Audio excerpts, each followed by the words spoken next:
Hello, Aquarius. Welcome to Dove and Serpent Tarot. My name is Paul. If Aquarius is your sun, moon, or rising sign, this is your tarot card reading. Remember to hit the like button, leave a comment, consider subscribing to the channel, especially if this reading resonates with you. It is totally free, doesn't cost anything. If there is anything you would like me to pray over or meditate upon or send positive energy toward, please let me know. Now, this is a general reading, so try to be open and receptive to whatever may come through during our time together. I am merely the messenger, and I ask you to connect directly with each of these cards and use your own intuition to take you beyond the details that I provide. And remember, Aquarius, that the most important part of any tarot reading is you. And this is the Knight of Pentacles. This is the vision of our best life. The Knight of Pentacles is looking out into the future, looking down the road or looking up the mountain to see what is the life I want. Who am I? Where am I? And what am I doing in the future? Maybe a month from now, maybe by the end of the day. But a year from now, 10 years from now, whatever. It's kind of long-term plans, right? Looking at that, having that vision, and understanding that that vision will become a reality, depending on the thoughts, words, and deeds of a right now, present moment. What I do right now is creating that future self. This is karma. Everything that happens right now in the present is creating our future self. Okay? And that's what this card is looking at, that future vision. Well, let's put this into some context. Let's see what's going on here. You got a 5 of Swords, 7 of Wands, 6 of Wands, the Empress, oh yeah, and the 10 of Swords, 5 of Wands, 7 of Pentacles, the Emperor, and the 8 of Cups. So, it seems like you are looking at this future vision, and you're looking at a 10 of Swords, right? You're looking at perhaps you're looking at a long-term future that you really don't want, okay?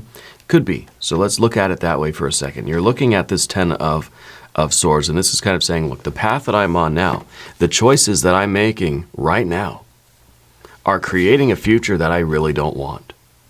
Okay, so the Knight of Pentacles is saying, maybe I need to start seeing my future differently. So if we get into that very pessimistic mode, and we start thinking like, I'm never going to amount to anything, this is never going to work out, my future is dismal, this is going to be this way forever, it's going to be horrendous. If we don't believe that we have a positive future, guess what?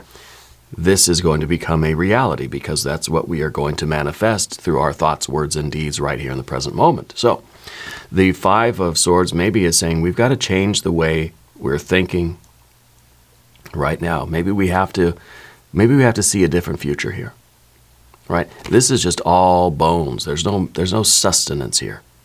There's nothing worthwhile. So I think that one question you are asking yourself right now is, the path that I'm on, where is it going? If I continue doing what I've been doing, and if I keep making the same choices, if I keep thinking the same way and behaving in the same way, what is the future that I'm creating? What is the karma that I'm sort of unleashing on myself? Do I like who I'm going to be, where I'm going to be, and what I'm going to be doing down the road? These cards tell me that, no, we're not really vibing with that vision. So what we have to do is we've got to change that vision. I think that's where the Empress comes in here, because this is that big rock candy mountain. This is that best life. This is the paradise, the good life. This is what we want to see in this position. Okay? So we start changing our thoughts, we start changing our words and our deeds, and we can change this future. That this does not have to be.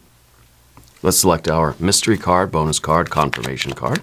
This is a random card from the Smith-Waite Tarot. This is the factor, infinite, and unknown. And we'll just put it right here with tiny bell schnickel right on top. Cheer or fear, tiny bell schnickel is here. We're not going to look at that card until the very end, but if at any point during this program you feel like you might know what that card is, put your prediction, your guess, or your hunch down in the video comments. All right, let's do it together. Let's use our intuition. Now, looking at the room here, I see an interesting kind of thing. We've got the Emperor and the Empress. And usually that would be a syzygy, right? They come together and they produce magic, right? They produce the offspring that is our best life. You know, that it's our it's very sort of very yin yang. It's very active on the one hand, and it's very receptive on the other hand. Very dynamic, very receptive, right? Very assertive and very yielding. And we want these forces to come together and create something that we really, truly like, that we want, that we love, that we're proud of and happy with, right? We want to create happiness. We want to create a happy life. But as it is right now, these two forces are producing, nope, that's not the one, right? And really, it's because this Emperor is over here in the position of our difficulty, our obstacle. I think that you might have a challenge in your life right now, a challenge of believing in your own capabilities, believing that you can do this, believing that you have the power, right? Maybe the Empress up above everything is kind of saying like, I feel like life just happens to me. I feel like I am this just kind of a passenger in life rather than the one driving the car. Okay, so it's difficult for you to, I think, accept this, that you are the driver of the car and you have to be. Right? If you're a passenger in this life, you don't know where you're going to end up. You let somebody else drive, who knows where they're going to take you? You know? I personally don't like being a passenger in a car. I think it's because I've been driving for like 30 years, and I've always been the one to drive. I'm very rarely a passenger in anyone else's car, and when I do, I'm just kind of like white-knuckled, nervous, you know. But I feel like in some ways we need that Emperor energy. And we need to say, you know what, I can do this. I'm capable of this. If I want to see a different future, if I want something different down the road here, I've got to take control and do that. I don't have to have the aid of these. This water doesn't have to be draining out, right? What I'm doing is I'm healing. I'm fixing these cups, and the water energy is going to fill up. Okay, so we have two major arcana energies. And we have the Empress up here. We've just got to bring the Emperor out of this kind of prison, right? It's kind of locked up here in this position of the obstacle, the difficulty. The difficulty is getting the Emperor out of there and marrying those two together. Okay. And I think the Empress really is that ideal. This is kind of what we're really truly hoping for. This is what we're the life that we're sort of praying for, right? But again, it's sort of a hope and a wish rather than an intentional, I'm going to have it, you know, I'm capable of doing it, I will do it, and look at me, I am doing it. This is kind of saying, well, it is being done to me, and this one's saying, no, I'm taking responsibility, right? And then we've got our fire energy over here, a lot of good fire energy.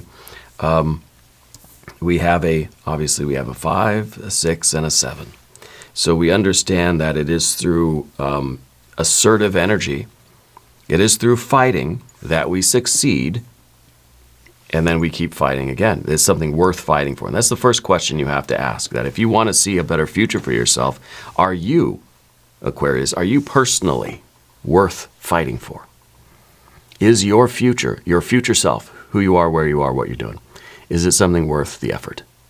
Well, obviously yes, right? And that's what the 7 of Wands is. It's obviously worth the fight. The only thing worth fighting for is ourselves, our life, and not just in a selfish way. And I don't want to imply that, you know, we're gonna fight for ourselves and nobody else is worth a darn. But by you believing in yourself, you are at the same time helping everybody else too. Okay, and we're going to talk about that with the 6 of Wands as well. But you cannot help anybody else if you don't first help yourself. If you don't believe in yourself and you don't take charge of your life, how can you be anything to anybody else? This is kind of like the idea where we've got to love ourselves before we can truly love someone else, or put a different way, you got to put your own oxygen mask on first before you help the other people with their oxygen mask, you know? And it is meant to be a little bit selfish, especially since the alternative is that Empress energy. I think you're someone that kind of, you respond to the world, you help the world, you heal the world. In some ways, the Empress is giving. Where the Emperor wants to take. I want more wins, right? I want to help myself. I want to grow my life. Where the Empress is saying, how can I be of service to everybody else?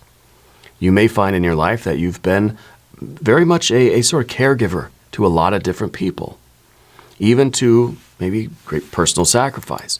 And now the question comes up, are you worth fighting for?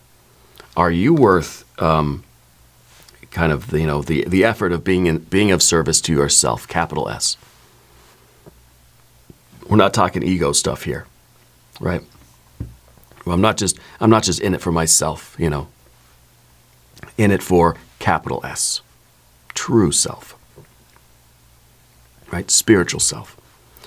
So I think that you probably have been one to do a lot of things for a lot of other people. I think that a lot of people rely on you. That's what I'm feeling. Yeah. I feel that there's a passion in you to be of service, to help others, even if it means that sometimes you put your assertiveness or your needs, let's say, on hold to provide for the needs of others. Okay. So we've got our majors, we have our fire energy, we have a little bit of water, and I think the water, this is the outcome we're trying to change. If we get if we're looking at the future and we just see like there's no hope here, there's nothing, it's just like a empty desert out there in our future, well, we're not going to be happy. We'll be pretty unhappy with life, right? So what we got to do is change the vision of the future, and then we say, okay, hey, you know what? I do have a happy outcome. My life is going in a direction that's going to be satisfying. Okay. I feel like you do have an angel watching over you. I don't know what the connection is. I feel like you had a very good connection with your mom, not so good connection with your father or a father figure type of energy in your life. Okay. I feel like mom was the one that was really kind of, set the tone of your life, really was an example for you. Was kind of in a way, a role model for you. Yeah. So the Seven of Wands underneath becomes, again, this realization that our future, our happiness is worth fighting for. Okay? And to fight for yourself means to fight for everybody else too. And I think you're somebody, here's that Six of Wands I was talking about. You're somebody who wants to be, or I think we could agree on this. You want to be the very best version of yourself. Not in this selfish way because then I get all the money, then everything's mine, ha ha ha. No, you want to be the best version of you so that you can help everybody else in more, It's kind of like I want to become stronger so that I can share my strength with other people, that I can be strong for them, right? But if we don't have any belief in ourselves, if we don't grow and expand and get stronger, if we don't evolve, if we don't improve our life, if we don't feel happy, if we don't feel successful, if we don't see a future for ourselves, how can we help anybody else achieve their goals too? The Six of Wands is a card of victory, right? Victory, right? But this isn't just, I've stepped over everybody else and I got to the finish line first. Look at me. This is somebody that would, we're all going to cross the finish line together. Or if you do want to get there first, you sort of turn around and you start helping everybody else over the line too.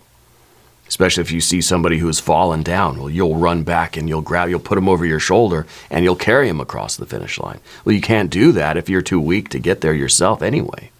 Someone's going to have to carry you. But that's the opposite of what you want. So you want to be capable of running back and grabbing everybody else and helping the people that you can and being of service to people in that way, right? And to do that, well, we've got to have a lot of strength and a lot of stamina. You ever try to carry a human body? It's not easy, right? And I think that's a marker of fitness in a lot of places. How far can you drag a human body? I think it's for law enforcement or something. It's part of the physical exam, I think, for law enforcement. You got to be able to drag a human body something like 50 or 100 feet. You know, it's a marker of the strength and capability. And maybe there's some sort of law enforcement connection for you in your life. Protecting and serving kind of feels like your vibe. Yeah. But we've got to be a little bit selfish here. There's the Five of Swords. We've got to change some ways of our own thinking. I think that we need to speak to ourselves a little bit more kindly. See, we're going to reverse this card. Now it's upside down, but I think this is really the right way. When the card is facing this way, it's saying, I don't really believe in myself. I'm not that nice to myself. I criticize myself. I talk down to myself. I sort of defeat my own ego or defeat my own aspirations before I even get started with anything. See, there's nothing wrong with ego. We need a little bit of ego, right? If we have an ego that is easily defeated, well, we're not going to do anything. Our future is going to be just bare bones. There's no meat here. There's nothing of sustenance here, right? So we need a little bit of an ego, but if we allow our ego to be so easily defeated, then there goes any kind of ambition to do anything meaningful in life, right? We need a healthy ego. We don't want it to be massively big and self-serving, but we do need a healthy and strong ego so that we believe in ourselves. And I think we have to start like kind of pumping ourselves up a little bit, you know? That's kind of like a bicycle pump, or like, we got to pump the tires up here. We need a little bit more air in there, some good positive affirmations. We need to be kinder to ourselves. We need to encourage ourselves. Yeah, we need to encourage this future vision and say, you know what, if I don't like the future that I see for myself, well then, gosh darn it, I need to change it. And I can, and I will change it. That's the message of the emperor. If the emperor had a catchphrase, it's basically, I will. Not that I can, not that certainly not that I should, right?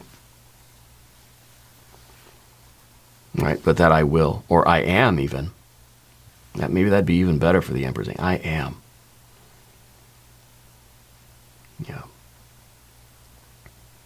So the Empress, we've talked about the Empress, we've talked about most of these. The Ten of Swords, it's, to me, it represents, like, every time I see the Ten of Swords, I see like a cartoon fish where it's just like the fish head and like bones, you know, like in a cartoon. And there's nothing left. There's no sustenance. It's just bones that are just dry and bleached, and there's nothing left to eat, right? It's a future that really has nothing to offer. There's no sustenance there. And it's just kind of withered up and dry and desiccated, and it's just, why would we want that, you know? But the first step in getting a new future here and being able to change this, if we're going to change our future, we got to start changing our thoughts, words, and deeds as we find them right now. And that's the first step out of this bird cage. So I feel like sometimes the Ten of Swords is a bird cage. That once we start doing this work, we realize what the bars are, and we realize that we're in a cage. That's the first thing, is to realize that our own thoughts are preventing us from seeing the freedom, the future, spreading our wings, becoming our true self, or whatever. And so the first thing to do is to recognize that there's bars in front of our eyes, that there's something preventing us. Especially if this is the future you want. But every time you really sort of project your spiritual vision into the future, this is what you see. There's something going on here, right? And in a way, it feels like there is this blockage, that there is this bird cage around you that's preventing you from getting to your best life.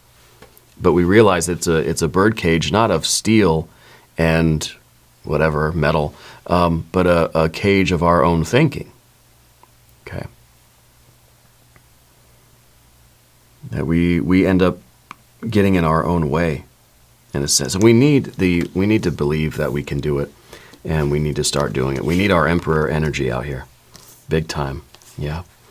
I'll put these things back. Now, if you haven't subscribed to the channel yet, please do. It is totally free. It doesn't cost anything.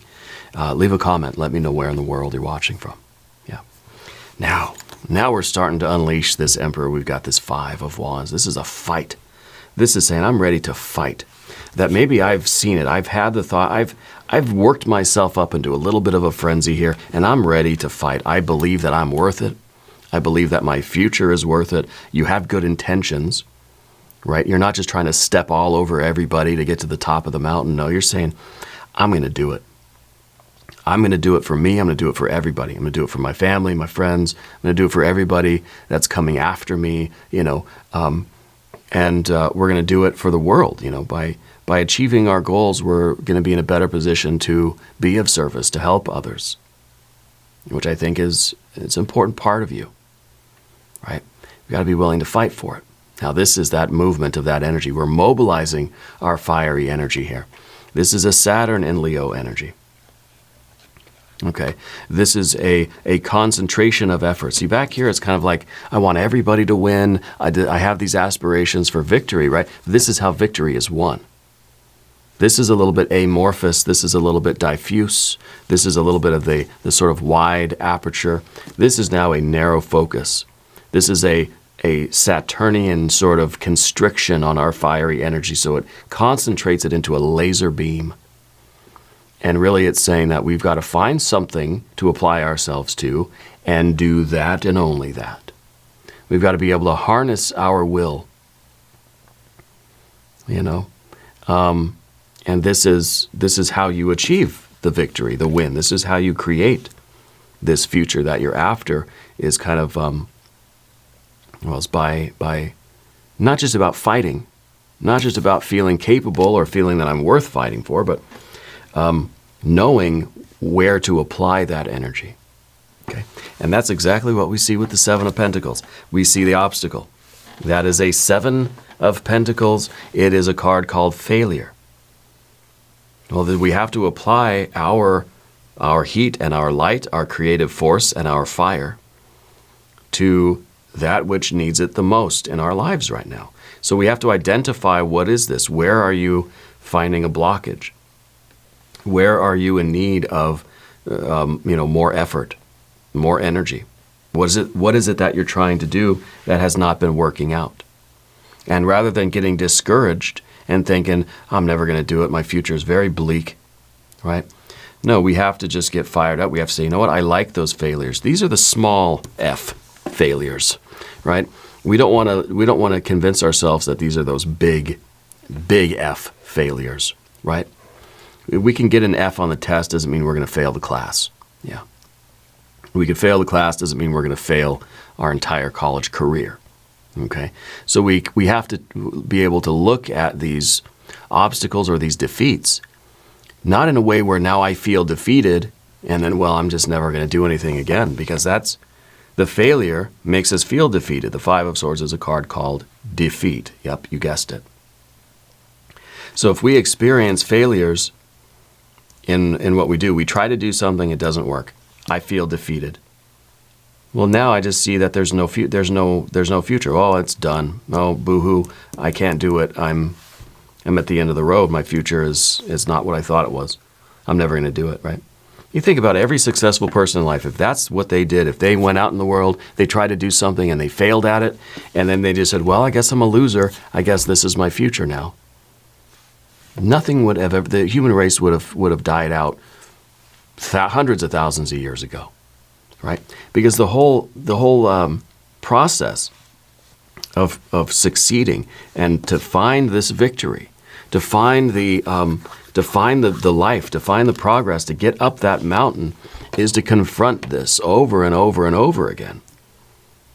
And not seeing it once and then feeling like a loser and feeling that we're defeated. I failed, therefore I'm defeated by this thing, and there goes all the energy, just fizzles out.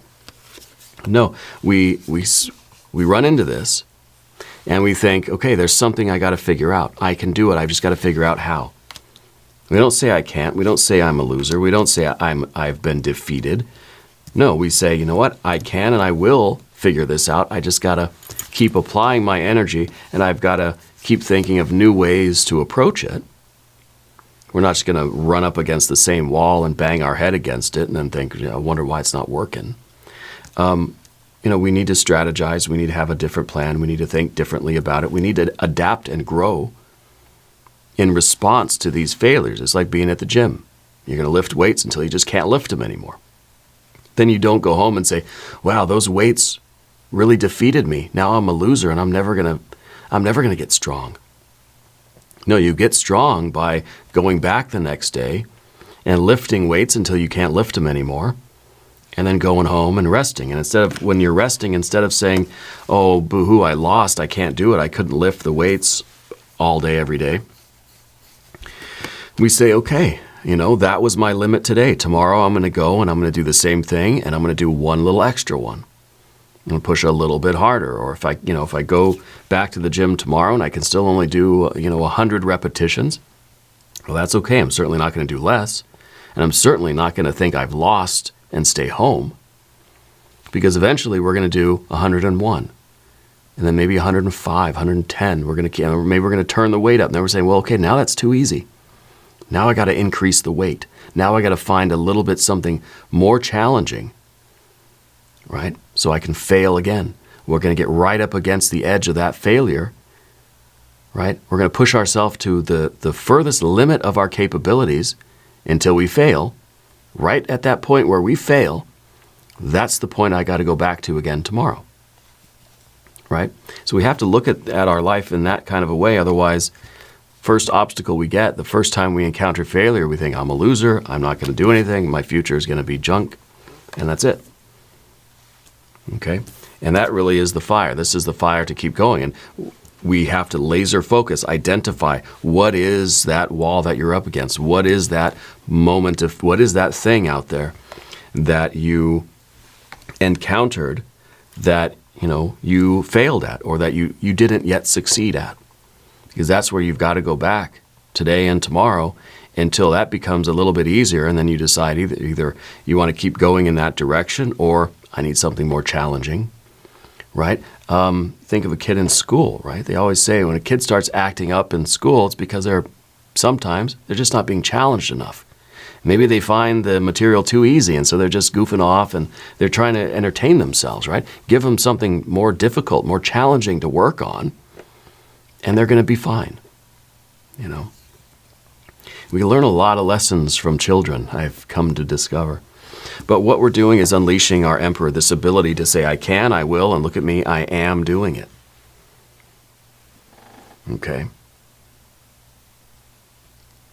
And that's what we're trying to create in ourselves, is this confidence. The emperor is one that can say, yeah, I'm trying to do something really big in my life. I'm trying to create my best life. I'm trying to realize this paradise, this empress life.